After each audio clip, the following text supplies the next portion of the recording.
Is your Google business profile just not bringing in the business you deserve? And there are these spammy competitors that are ranking above you, and when you report them, it seems that Google just ignores it.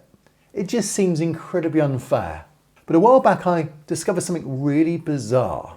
You see, I was on a one-to-one Zoom with a client, and he'd reported a particular spammy business above him, and nothing had happened.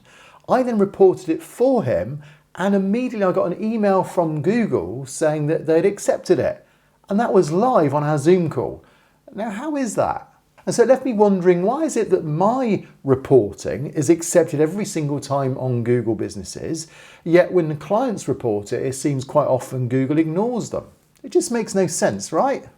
And then it hit me that this is Google recognizing a hidden factor that I'd not considered. So in this video, I'm going to show you exactly what that factor is and how you can have that for your business account too. And I'm also going to build a strategy that not only means that when you get edits, they stick, but also gives you an unfair advantage over your competitors. And this is without any costs whatsoever. Now, before I show you this three-part strategy that's going to help you, make sure you're on my email list. There's a link down below, and that will give you these types of strategies in your inbox each week that you can apply and help your business rank higher. So what about this simple strategy then? Well, it goes back to March 2016. And it's genius because Google was doing something behind everyone's back. And it's something that I'm going to cover in detail in step 3. But before I reveal Google's sneaky tactic, you need to first of all understand steps 1 and 2. So step 1, this is just understanding why edits matter in the first place. It comes down to looking at the competition. So when I run reports to my customers, I often see that maybe 10, 20 businesses above them, there's all sorts of spammy profiles, duplicate profiles, names that are being misused to get ahead of the competition. And these things have to be reported. And you may feel it's unfair to report competitors. But let me tell you this, if you're in a neighbourhood and you wanted to keep the crime down, the police can't keep an eye on everything. And they expect you as a good neighbour to report crimes you see. So although no one wants to report it, Google is saying, here are the tools and here are the rules. Now it's down to you. And it's like playing a game. If you play chess or Scrabble, Monopoly, cards, whatever it is you play, you expect your competitor to play by the same rules as you. And if not, no one wants to play with a cheat. So you notice Google gives you the tools to use here. You can report them, and then by reporting them, these businesses will then start to fall back down the rankings or maybe even disappear, which means that if you were, say, ranking 6th, and 4 of your competitors above you were misusing the system, cheating, not playing by the rules, and you reported them and Google accepted those reports, suddenly you'd be up to number 2, which would mean more sales, more rankings. It means that you get the customers that you deserve. But this doesn't solve the problem as to why when you report it, it doesn't always work. But what you now do understand is that edits matter. That's the way Google plays it. Google doesn't have the staff to keep an eye on every single business. They expect you to do something about it. And that brings us nicely on to step number 2, where there are 7 ways or 7 things that Google wants you to report. So if you do a search on Google and go to Google Maps and you type in your main category and then the area that you're covering, you'll see competitors coming up too.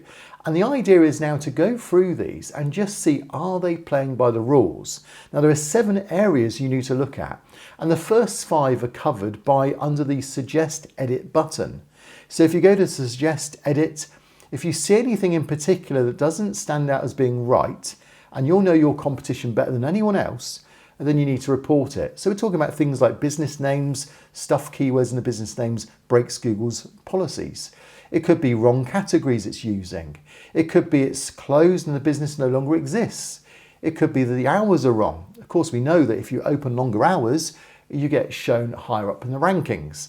It could be down to just the website isn't correct. So those are kind of the general things that Google expects you to keep an eye on. But then we come on to the other one, which probably seems to be more commonly an issue, and it's reviews, fake reviews, and reviews that are unfair when they're put on you as well.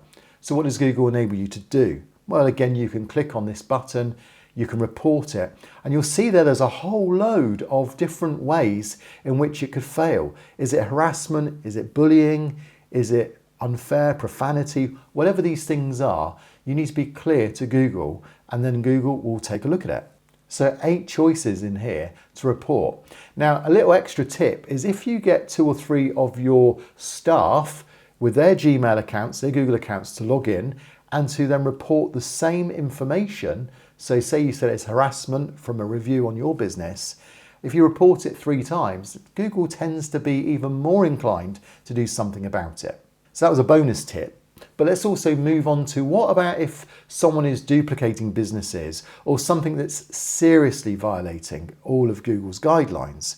Then if it's not covered in those 6 we've just looked at, then you need to go to the readdressal form. So again, I'll put a link down below, but there you can go to it where you've got fake locations or duplicate listings, and you can be much more specific about what the complaint is, and Google will take this more seriously.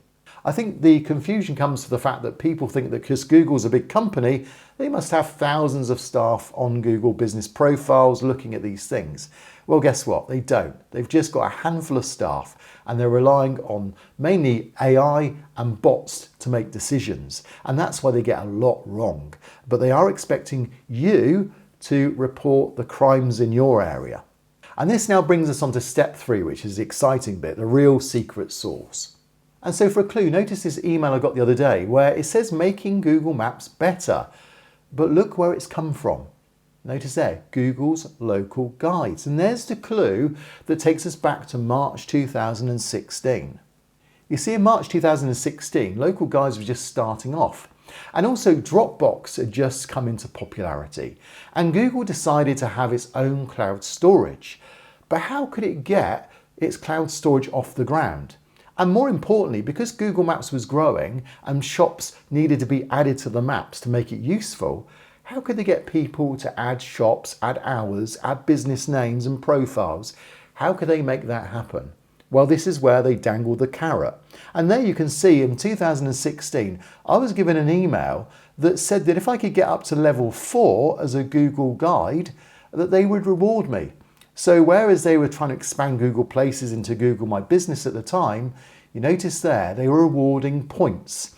And if you got to level 4 in the points, Google gave me 1 terabyte of cloud storage for free for 2 years. So at the time it wasn't too difficult. You just add photos of businesses you saw and got points. You added their opening hours, you added shops that you came across, you gave reviews, and it was just a case of building up to level 4. Getting the 1 terabyte of cloud storage. But that was the carrot to get Google Business Maps and Google Profiles off the ground. And that's when I then discovered that if you're 5 or above, it seems that Google sees you as more authoritative and trusted. And so when you make edits, Google gives you a bit more authority. And that's what I discovered. And it became obvious that Google doesn't take any edit the same or equal. But once you hit level 5, it's like flicking a switch. Well, I'm now level 8, so obviously that gives me even more authority if I make edits. And as I take more photos, do more reviews, make more recommendations, Google continues to build my credibility. So how does this help your business rank?